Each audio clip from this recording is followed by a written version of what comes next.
Hello and welcome to Never Heard It, the show where I review classic albums that I never got around to listening to. And this week I brought along a friend. Last time he was here, we talked about Missy Elliott's Super Duper Fly. You should check that out if you haven't already. He is an MC, producer, and recording engineer from Detroit, Michigan. Ladies and gentlemen, please welcome Charlie Beans. What's up, man? Thank you for having me, Lee. My man. Well, I guess I have to ask the first question, but I'm going to ask it a little different than I usually ask it. I'm going to ask you the question you asked me. Why is it that you've heard Vast Air's Look Mom, No Hands, but you haven't heard The Cold Vein? The reason why I didn't ever end up listening to The Cold Vein is kind of, it's a weird story in the sense of, obviously when we were going to school, there was that record store, Park Ave, you know? And so they had all kinds of like indie releases and stuff like that. And like, they had stuff that I'd never even heard of and super obscure stuff. And people were like, you got to check out The Cold Vein by Cannibal Ox. And I was like, bet. So I went and I actually did buy a copy of The Cold Vein, but I bought the instrumental version. And after that, I was just like, man, I'm not, you know, this is the era where you're spending $20 on a CD. Like, I was like, I'm not buying this again. So I just chalked it. I listened to this album when it came out, and I honestly, I like Def Jux, but my main thing was A$AP Rock. I was a huge A$AP Rock fan from the moment I heard him. Yeah. Pretty much, I wasn't a huge fan of LP. I never really was until I'll Sleep When You're Dead. That album, from then on, I've been a huge fan. But I really didn't. Are you talking about him as a producer or a rapper or both? Both. Okay. I was never like a huge fan of either. I was a raucous guy. When this album came out, I heard it, I liked it, but it wasn't really an album that I went back to. Remember when you'd like buy an album based on the strength of the record label? Like you're like, oh, it's on Raucous, I'm gonna buy it because they have good projects. Yeah. So like that's how I got put up on Murs, it's how I got put up on Ace Rock, it's how I got put up on C. Ray's Walls, like all these dudes who were on Def Jux at one point, although I never listened to Mr. Lif. I don't know why. I just never got into this. But over time, what I did realize from listening to this record is that I've heard a lot of these beats, like in some form. Well, if you've had the instrumental, then you've heard all of it. I never listened to it though. I was like, damn, there's no rhymes on here. And then at the time I was like, couldn't really get in. It took me a while to get into just straight up instrumental music, even though I'm a producer and I make instrumentals. Like I just never, I never was really into it. And so I just, it went on the indie rap shelf.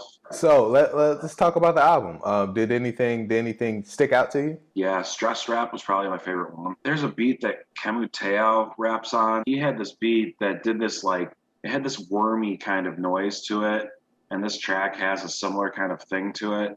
And it just kind of reminded me of it. Overall, like, I think nostalgia-wise, it reminded me of that same era that you're talking about, like the A$AP Rock, like 2000. When is this, 2002? 2001. Okay, I mean, 2000, okay.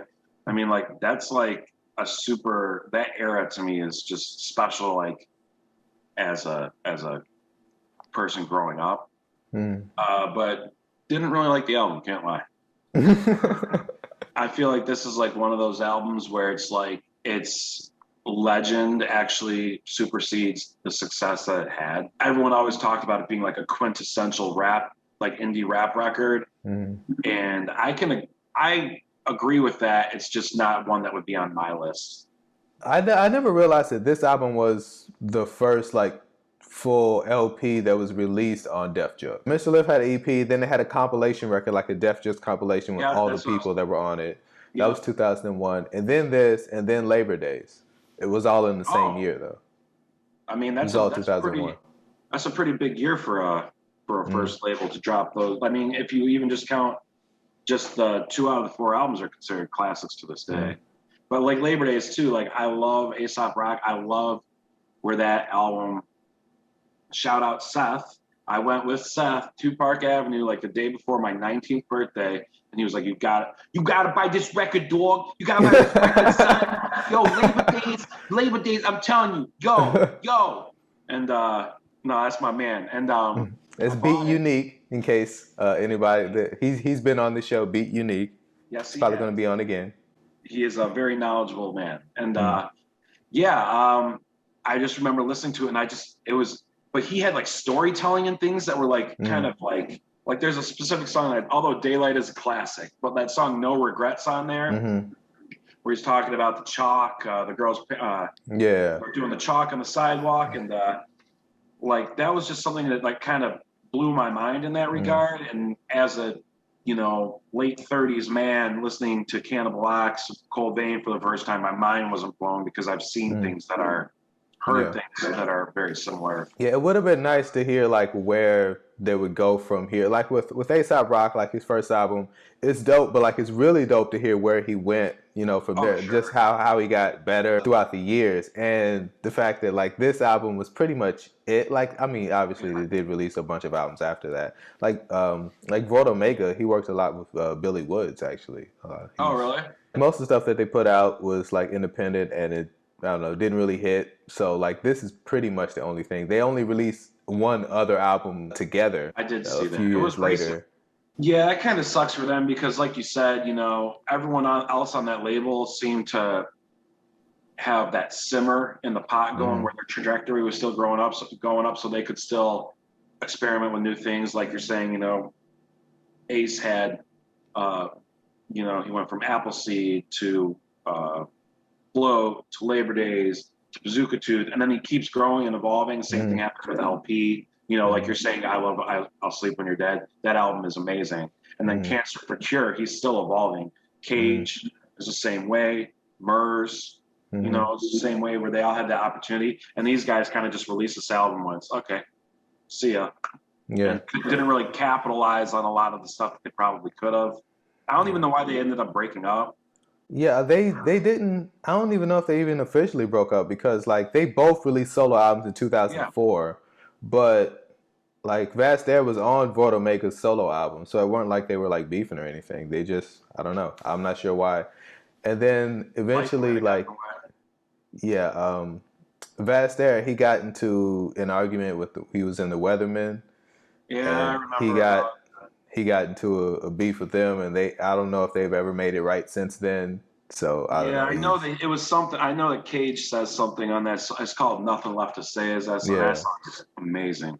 But he must have done something with a song with Camus or something, and putting something on it. He's talking about his MySpace page or something, and he, I don't know if he thought that Bass was trying to capitalize on this man's death, or what he thought. But although Cage is throwing shots at people and stuff, this one seemed like a genuine, like, this was my friend, you really upset me type shit, as opposed to like he's just calling Eminem whatever he's calling him, and he just like a 7L or Esoteric or one of those dudes, and it's like some rap shit. But this one, it just seemed like he was really upset that whatever he believed Vast to do. Have you seen that documentary, Revenge of the Robots? The LP documentary? I have. Yeah. It came out in like 2003. It was just like this Dutch filmmaker. She came to New York and just filmed everything.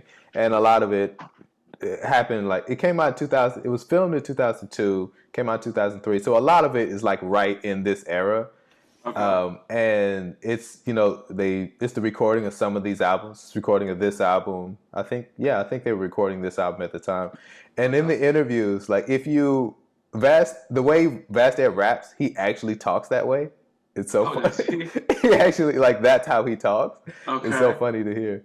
Oh man, I mean, that era between them and, like Eastern Conference and Rhyme Sayers and Anacon, like that whole, like, I mean, there's obviously plenty more labels, but those were like some of the special times, like influences in my life, like still to this day, where like you listen to something and it puts you in a certain place. And a lot of those albums, even though they're abstract,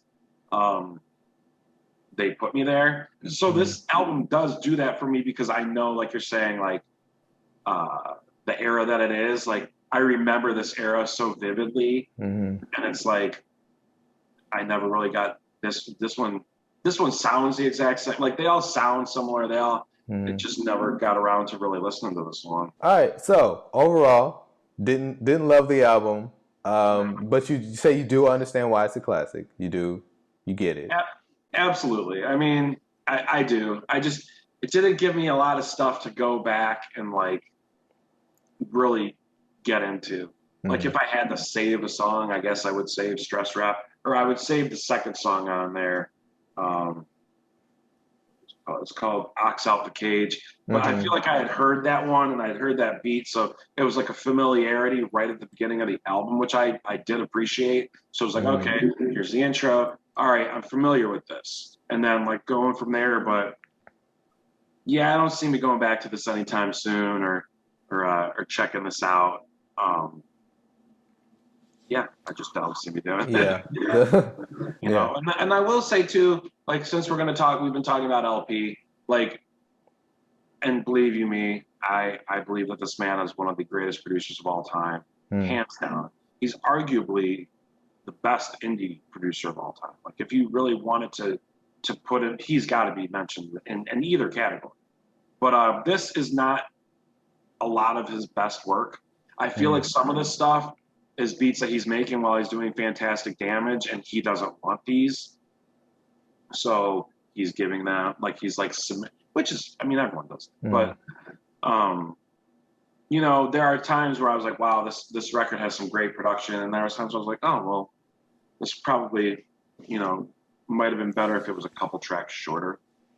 Yeah, I mean, he was producing like, you know, 4 albums at the same time. So he was literally doing yeah, some RZA shit. We've already talked about how you feel about the album. Is there anything that you want to plug before we get out of here? Last time I was on here, I spoke about this project I did with my friend James Garden. Then that's going to be coming out. I forget what it's called, but we had a song placed on the CW. So I mixed this record by this guy named Ditch Plains, who's a longtime friend of mine. He released an album called Songs from the Parter. My man Gibby Stites just released an album called Remote Control that I mixed and I produced on. Got a lot of stuff just kind of working in the background, trying to do this and you know, do less of the 9 to 5. Everyone out there, have you heard the Cold Vein? Are you still bumping it to this day? We're going to keep talking about albums until we run out of them. Until then, we are 2 guys on the internet that don't know everything. Peace. Thanks for having me.